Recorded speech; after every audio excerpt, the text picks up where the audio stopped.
Ny tetikasa ranomanitra dia mikendry ny sitrandro ponina eny amin'ny tontolo ambanivohitra rano fisotro madio sy fidiovana ary ny fanadiovana. Faritra fito eto Madagasikara no resahan'ny tetikasa dia ny faritra Sofia, Betsiboka, Analamanga, Vatovavy, Fitonany, Atsimo Atsinanana, Androy ary ny faritra Anosy.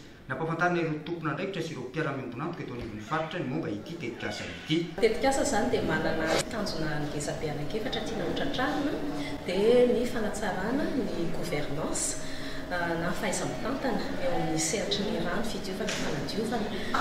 Ny faharoa dia ny fahamatsiam-bola, izany hoe ny resaka financement zany manatsara ihany koa financement amin'ny sehatry ny rano fidiovana fanadiovana.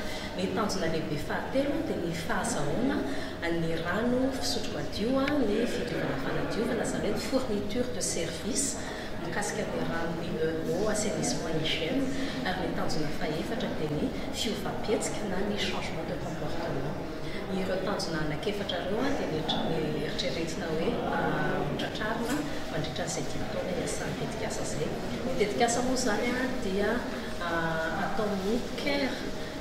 Ny CAIR manatanteraka anazy miaraka amina consortium izay misy an'ny Bouche-Coff, Sandandrano, miaraka IDE ary Waterred. Zavatra tena mampiavaka an'ity tetikasa ity mihoatra amin'ny tetikasa hafa na izay fahatao ny faritra Anosy dia voalohany indrindra izay le hoe fanatsarana ny famatsiam-bola na financement eo amin'ny faritra izay